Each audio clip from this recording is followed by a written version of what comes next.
Hi, everyone, and welcome back to another session of Getting Real Estate with Stacey.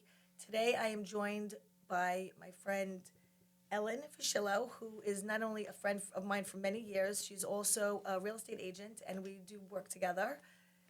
And thank you for having me here today, Stacey. I know it was a tight squeeze, and I did replace Ariana Grande this morning. So again, I appreciate the time and love being here with you.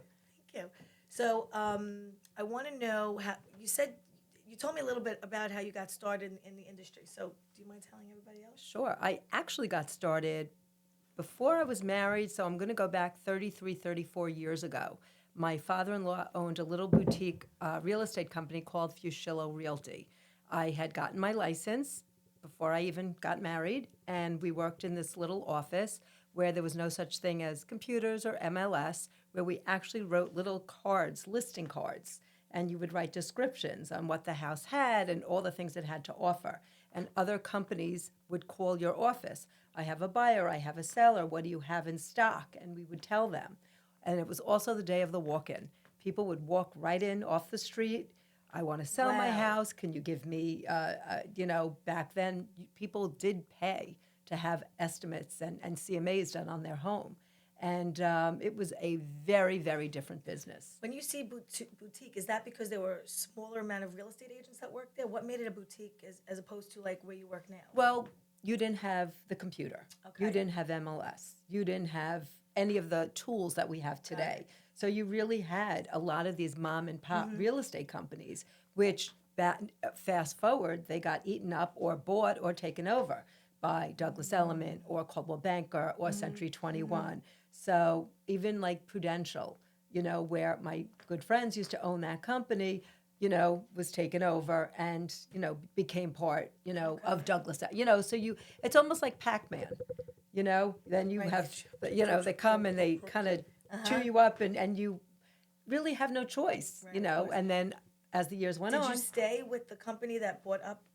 Oh, your no, company? they had Fuschillo Realty for many, many years. My husband was actually, besides being the CEO of the Alzheimer's Foundation, he was a broker up until 2 or 3 years ago. Oh, I didn't know that. Yeah, as was my mother-in-law. So they really, after my father-in-law passed away, the company remained for some years after that, and then, it slowly time to dissolved. dissolve. It was time to, walk away.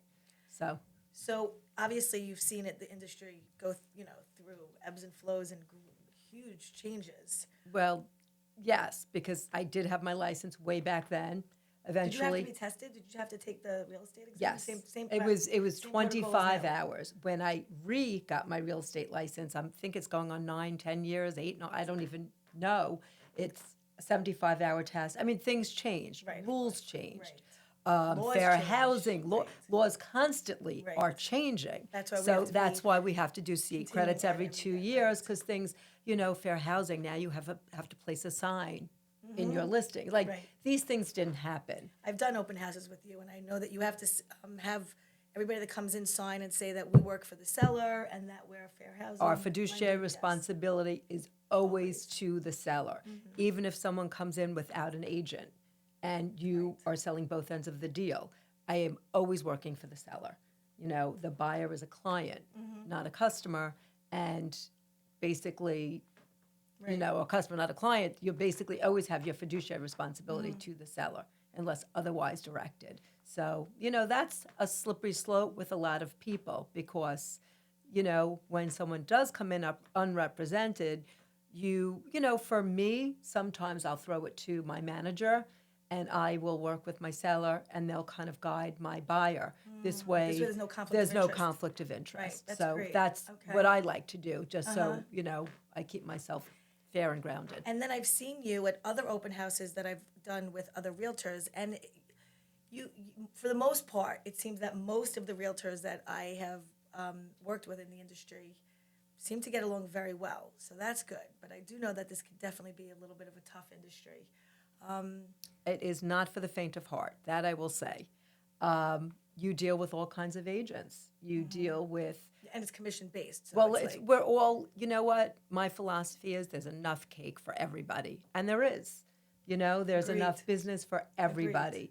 There are some agents who are lovely and welcoming, and some agents who are, you have to jump through hoops to see their listing. If they know they have a hot listing, or they know they'll probably sell it on their own. So, I do have a nice relationship with mostly everybody I work with. There are, it's definitely a challenging business Right. because we're all independent contractors. exactly. No one's getting a salary. You work for everything that you do. And you So, did just recently get an award. I did. I did. Tell them that. Pat yourself on the back a little bit. I don't have to pat myself on the back. I'm patting you on the back It's a little bit. very nice when you love what you do, because when you love what you do, it's not a job. So, I do a very nice business, and I was the top 17% of my company last year, the year before, and I will be again this year.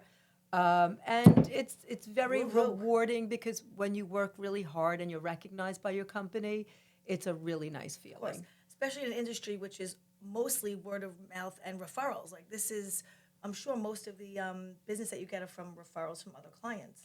It's interesting because, someone had asked me the question, oh, it's December, the market is dead, or oh, it's season, just Christmas, New Year's, what do you do? And I'm like, that's such a fallacy, because there is no seasons in real estate anymore.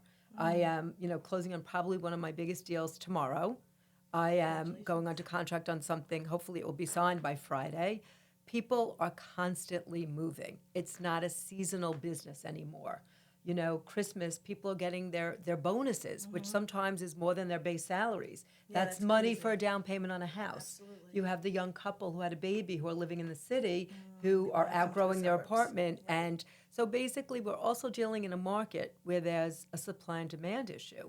There's very little supply, and there's large still a lot of demand. demand, So right. it's not as, the urgency isn't there like it was when mortgage rates were very low, but they've dropped, as you know. So they're kind of decent today, and you're still getting those buyers who want to buy. I also know that the real estate market has dropped a little bit as far as prices of the homes, and there's not that bidding war. Do you find that the homes are dropping a little bit for prices? The market is normalizing. And what happened, it all goes hand in hand. You had COVID.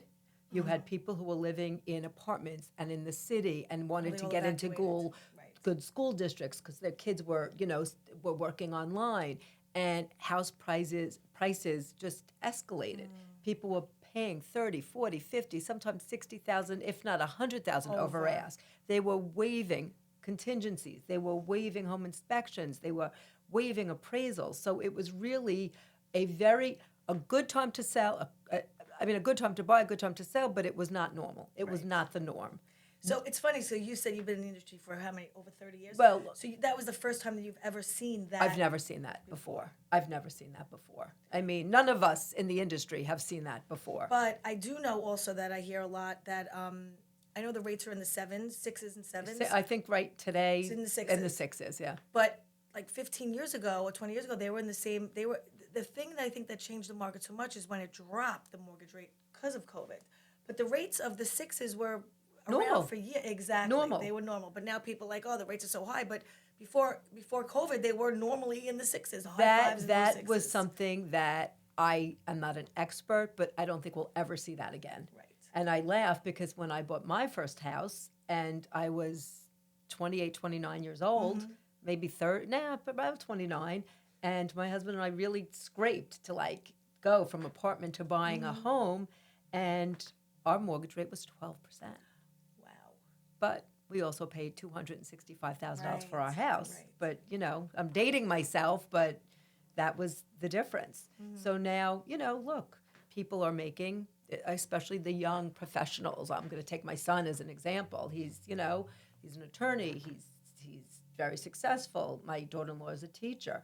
They're the perfect example of someone who will turn around and they will buy that very expensive home when they're ready to move out of the city. The income The increase. so income, that's- right, where you have somebody else who may not be a professional making that kind of money.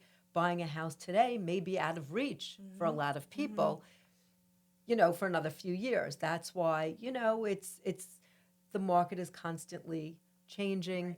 No one has a crystal ball. We don't know what the future will hold.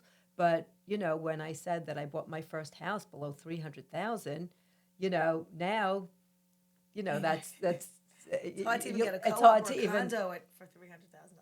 and if you can get one for 300,000, It needs work or you can. It needs work. I mean, and we're talking maybe in Garden City or Mineola, and you have to park on the street. It's a different world. So it really So is. what do you think is going to happen going forward? How do you see it, in the next year or so? What do you think? I wish I knew. If I could answer that question, I think that real estate market is a constant. People are always going to move. People are always selling. People are always buying, whether it's someone who has 2 homes in Florida, New York, and said, I'm done, I'm out of here, that house is going to sell. Right. That people get divorced, houses are going to sell. People want to get smaller houses. People want exactly. to get larger People houses. want to downsize. They want to upsize. Right. People within our, I live in Merrick. People within my personal neighborhood, they might start off with a smaller house and then want to move to a larger house, and then a younger family will buy that. So there's always going to be Constant mobility change. in the real estate market. What advice would you give to other women of any age coming into the industry, or pretty much coming into the industry? It's really, I can't say it's really a hard industry. It's a lot of work. It's a lot of work. And basically, you do the work, you'll see the results. You need to market yourself. You need to really work your sphere of influence. You need to always be consistent. You need to always be in touch with your past clients. I'm on a deal right now with a 4th family member within the same family.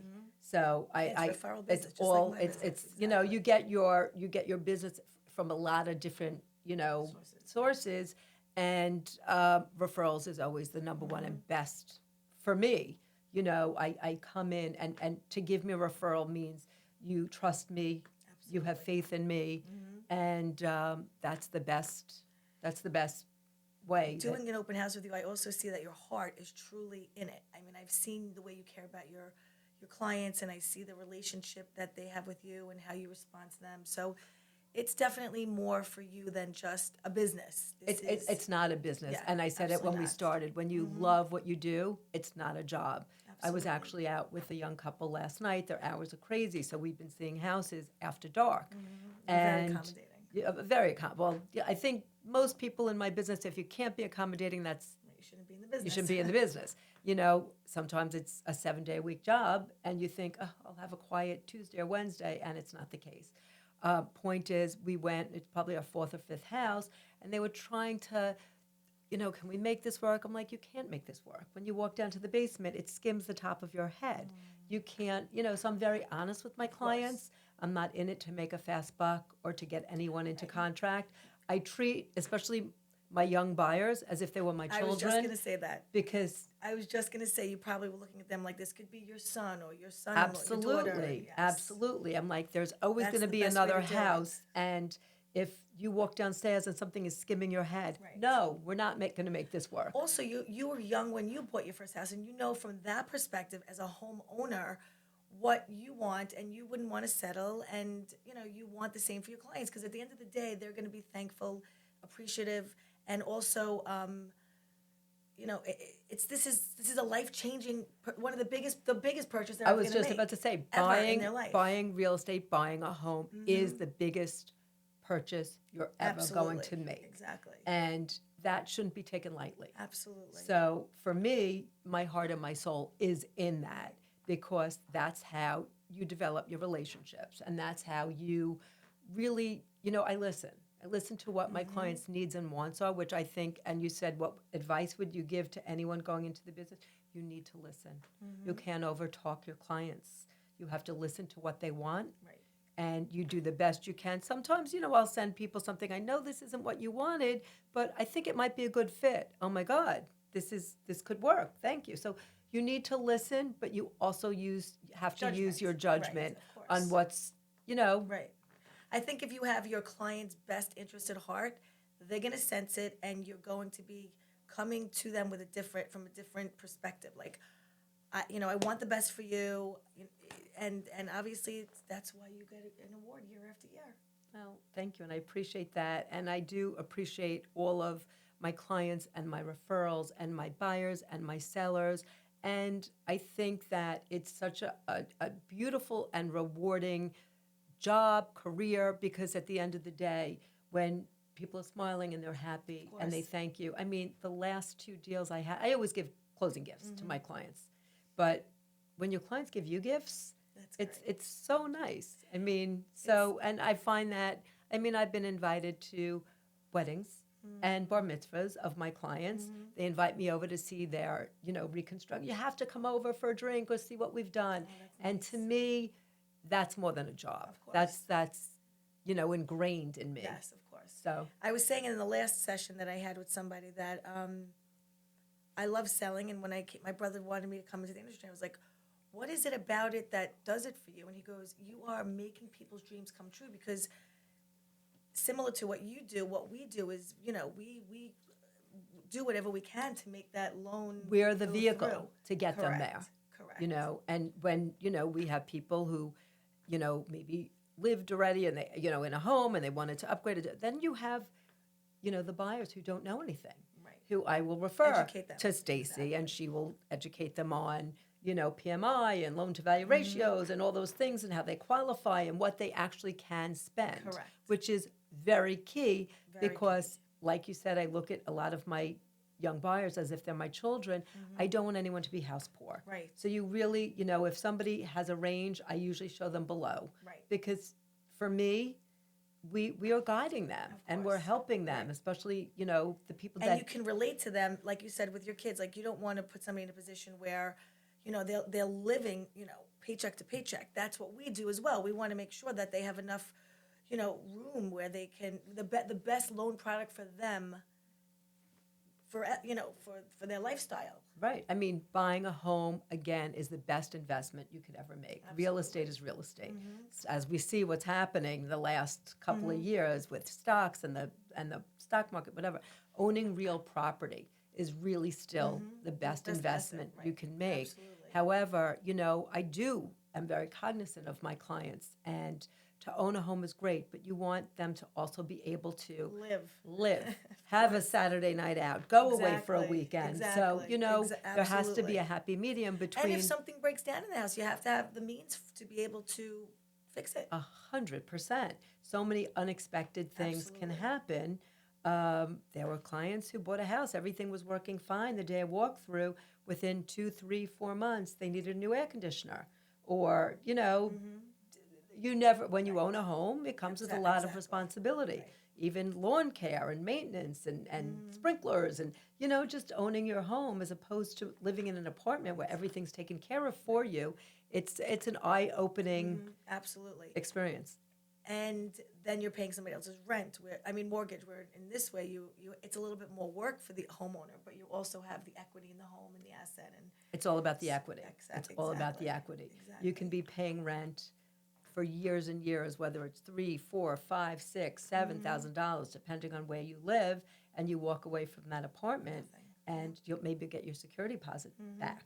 After X amount of years, it's cheaper to buy than to rent. Agreed. Do you which find is- that a lot of people are saying to you they're holding off on looking because of the supply that's out there, or Some are, because there is very little, supply. And my advice is always don't settle, because there's always going to be another house. Something, it might take, I could sell a house in 3 months. I could work with a couple for 3 years. right? I mean, kind of just happened, but you know what? It's, it happens. People, like we said, it's the biggest investment of your life. Yes. And And the biggest investment, and also the whole experience is life changing. It's other than after getting married, I would say buying a house is probably the biggest decision you're ever going to make, at least for Of course. 15, 20 years until you decide. Where you're going to buy, what school district you're going to be in, what street you're going to be on. There's The type of house. the type of house you want. Whether you want a house so badly. Some people don't mind being across from a parkway. Some people who lived in the city say, "Oh my God, this is nothing compared to what I've." Right. You A know, busy so street it's in very Manhattan. funny because everybody has their own opinion on what works for them and what doesn't.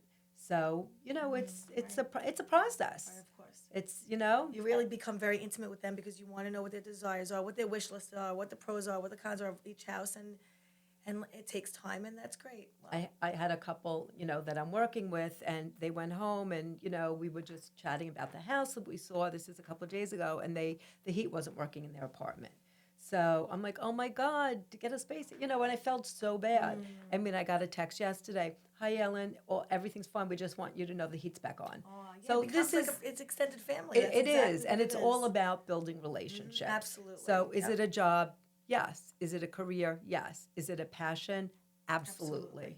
And they say if you love what you do, Monday is never getting up on a Monday and going to work is not a difficult day, because if you love what you do, it's just it's like another day of the weekend. It's funny because when I worked in the city in the garment industry, when my boys were very little before they were born, every Sunday night when 60 Minutes came on, I had a stomach ache. The Sunday night blues. I had the Sunday night blues. I knew I had to wake up 6:30, get on the train, go to work, blah blah. And you know what?